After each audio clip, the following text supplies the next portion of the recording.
One basket, $10, 90 days. That's all it takes to grow 20 pounds of potatoes. Without a garden, without digging, without breaking your back. Most people think you need a big yard and a lot of time to grow your own food. You don't. This one method changes everything. And by the time this video is done, you'll know exactly how to do it step by step. Let's get into it. Welcome back. If you're watching this, you're probably tired of paying too much for food, short on space, or you just want to grow something real with your own hands. Potatoes are one of the best places to start. They're cheap to grow, they store for months, and they're one of the most calorie-dense foods you can produce at home. One basket done right gives you roughly 15,000 calories of food from a 2-foot by 2-foot space. That's not a small thing, that's real.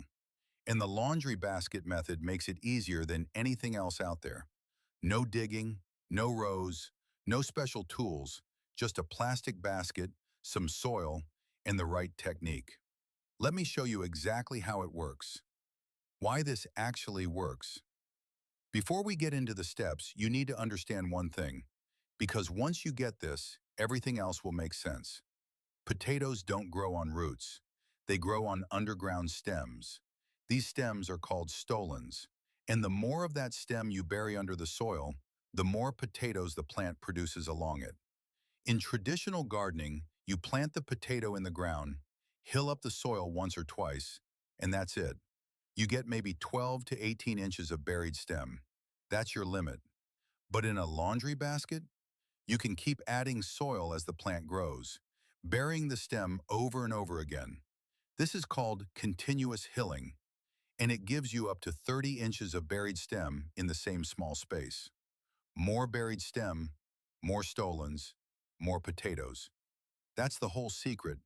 On top of that, the holes in the sides of the basket give the roots fresh air, which keeps them healthy and strong. Drainage is perfect, so the soil never gets waterlogged. And the dark plastic heats up faster in spring, which means earlier planting and faster growth. You also have full control. Too hot? Move it to the shade. Want more sun? Roll it over. Try doing that with a garden bed. Let's keep this simple. First, the basket. Any standard plastic laundry basket with holes on the sides and bottom. It needs to be at least 18 inches tall. Most are 18 to 22 inches, which is perfect. Don't buy the really cheap flimsy ones. You want something sturdy that lasts more than one season. Budget around $8 to $15. Second, seed potatoes. This part matters a lot. Do not use potatoes from the grocery store. They're treated with chemicals that stop them from sprouting. You need certified seed potatoes. These are clean, disease-free, and bred specifically for growing. 5 pounds will fill 3 to 4 baskets and costs about $12 to $18. Good beginner varieties are Yukon Gold, Red Pontiac, or Kibik. They're reliable, they produce well, and they store nicely. Third, potting mix. You'll need about 2.5 to 3 cubic feet per basket, roughly 2 large bags. Don't use soil from the ground. It's too heavy. It compacts in a container and chokes the plant. Get actual potting mix. It's light, drains well, and has the right structure for container growing. If you want to go a step further, mix 1 part cocoa coir, 1 part compost, and 1 part perlite. That combination is nearly perfect for potatoes. Fourth, fertilizer. Potatoes eat a lot. They need nitrogen early on for leafy growth, then phosphorus and potassium later for the actual tubers. A balanced organic fertilizer like 555 works well. Compost, worm castings, or slow-release granules are all solid options. That's it. You don't need anything else to get started. About 2 weeks before you plan to plant, pull out your seed potatoes and look them over. Anything golf ball size or smaller can go in whole. Bigger ones need to be cut into pieces. Each piece needs at least 2 or 3 eyes, those little dimples or nubs where the sprouts come out. And each piece should weigh at least 2 ounces. Too small and it won't have enough energy to grow strong. When you cut, use a clean, sharp knife.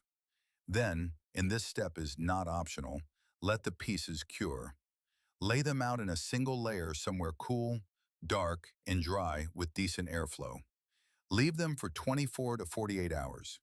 The cut surface will dry out and form a hard protective layer called a callus. That callus is what stops rot and disease from getting in once you plant. Skip this step and you can lose up to half your seed potatoes before they even sprout. I've seen it happen. It's not worth the risk. While they cure, you might notice small sprouts starting to appear. That's good. If you want to speed things up even more, you can place your seed potatoes near a window in indirect light for a week or two before planting. This is called chitting, and it gives them a head start. Ideal sprout length is 1 to 2 inches. If any sprouts get longer than 3 inches, pinch off all but the strongest 2 or 3. That focuses the plant's energy. Pick your spot first, because once that basket is full, it will weigh 60 to 80 pounds. You won't want to be dragging it around. You need at least 6 to 8 hours of direct sunlight a day. More sun equals more potatoes. If it gets really hot in the afternoon where you live, morning sun with some afternoon shade is actually ideal.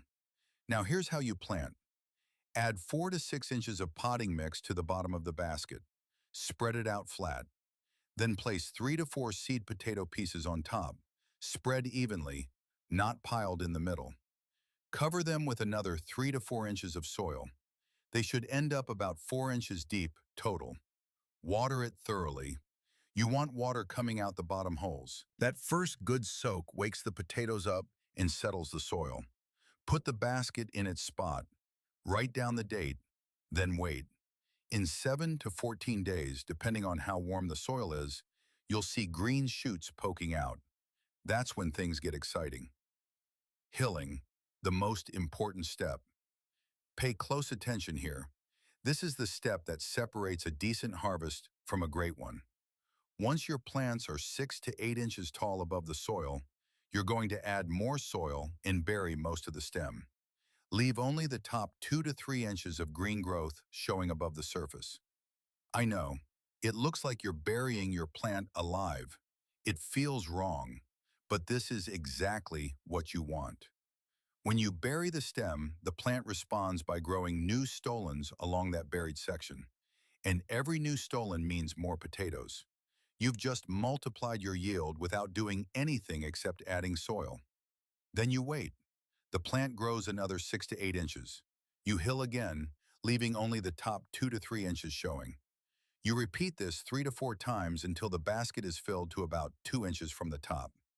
Every time you add soil, mix in a small amount of fertilizer. About a quarter cup of balanced organic fertilizer per hilling is enough. This feeds the new growth that's developing underground. Once the basket is full, stop hilling. Let the plant grow out and mature on its own. One important thing, the first hilling is the most critical. If you miss it or do it late, you lose a significant chunk of your final yield. Once your plants start growing, check them every 3 to 4 days. Don't let them get ahead of you. Taking care of the plant. Between hillings, your job is straightforward. Water consistently. Stick your finger about 2 inches into the soil. If it feels dry, water deeply until you see it draining from the bottom. If it's still moist, leave it. In hot weather, you might water every day. In cooler weather, every 3 or 4 days. The key is not letting it swing between soaking wet and bone dry. That inconsistency causes hollow potatoes, cracking, and skin problems. Early morning is the best time to water. The leaves dry out during the day, which keeps disease away. Watch out for Colorado potato beetles, orange and black striped bugs that can strip your plant bare if you ignore them. Check the undersides of leaves every few days for orange egg clusters. Pick them off by hand. For anything more serious, neem oil or spinosad spray works well. Aphids sometimes show up on new growth. A strong blast of water usually handles them. If not, insecticidal soap does the job. Here's a bonus. Around 60 days after planting, you can reach gently into the top of the soil and pull out a few small new potatoes without disturbing the plant. The plant keeps growing and producing. You get fresh potatoes early while still waiting for the main harvest. Flowering and knowing when to harvest. Somewhere around 60 to 70 days in, your plants will start to flower. White, pink, purple, depending on the variety. This is a good sign. It means tubers are forming underground. But don't harvest yet. Wait until the foliage starts turning yellow and dying back on its own. This usually happens between 90 and 110 days. As the plant dies back, it's pushing all its remaining energy into the tubers. The skins are thickening. That thick skin is what lets potatoes store for months instead of days. Once the foliage is about 75% yellow, stop watering. Let the soil dry out for a week. This toughens the skins even more and makes harvesting much cleaner. If you want the absolute best storage potatoes, wait until the foliage is completely dead and has been dead for 2 full weeks. Your potatoes will sit in that dry soil just fine. They're essentially already in storage. Harvest day. This is the part that makes everything worth it. Choose a dry day. Stop watering a week before so the soil is dry and loose. Then simply tip the basket over onto a tarp or onto the grass. Everything comes out at once. Soil, roots, and potatoes from top to bottom. That's the difference. Instead of potatoes only at the bottom like in traditional growing, you have them layered throughout the entire depth of the basket because you hilled multiple times. It's like opening a chest you packed yourself months ago. Gently break apart the soil and collect your potatoes. Brush off the dirt, but don't wash them yet. Washing introduces moisture, and moisture causes rotten storage. Set aside any potatoes with cuts or bruises for eating right away. Everything else goes to curing. Dump out the soil, amend it with some fresh compost, and it's ready to use again. The basket gets rinsed, dried, and stored for next season. Or plant again immediately if your climate allows a second crop. Curing and storing. Don't skip this part. This is what turns a good harvest into food that lasts through winter. Lay your potatoes in a single layer somewhere dark, cool, and slightly humid. Around 50 to 60 degrees Fahrenheit with high humidity if possible. A basement, a shaded garage, or a covered outdoor area all work. Leave them for 10 to 14 days. Any small cuts or nicks will heal over during this time. The skins harden further. The potatoes become shelf-stable. After curing, move them to long-term storage. Ideal temperature is 40 to 50 degrees Fahrenheit in darkness with good airflow. Don't use plastic bags. Use cardboard boxes, mesh bags, or wooden crates. Anything breathable. Check them once a month. Pull out anything that starts sprouting or going soft before it spreads to the rest. Done right, these potatoes will last 4 to 6 months. Lots of leaves, very few potatoes?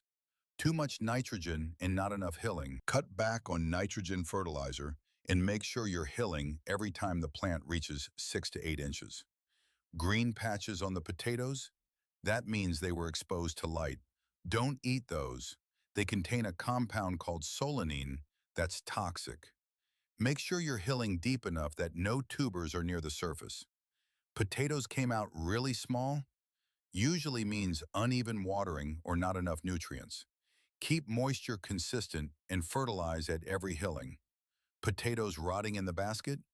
You're overwatering or the basket isn't draining properly. Only water when the top 2 inches of soil are dry, and make sure nothing is blocking those bottom holes. That's the full method. One basket, one season, 20 pounds of real food. You now know why it works, what to get, how to prepare your seed potatoes, how to plant, how to hill, how to care for the plant, when to harvest, how to store it, and how to fix problems if they come up. This works for anyone. Balcony, backyard, rooftop, small patio. 2 square feet of sunlight is all you need. Your next step is simple. Get the basket this week. Order the seed potatoes now. Plant on your local frost schedule. Hill every time the plant hits 6 to 8 inches. And come back here when you're ready to harvest. If this helped you, share it with someone who needs to see it. Subscribe for more practical food growing content that actually works. Now, go grow something.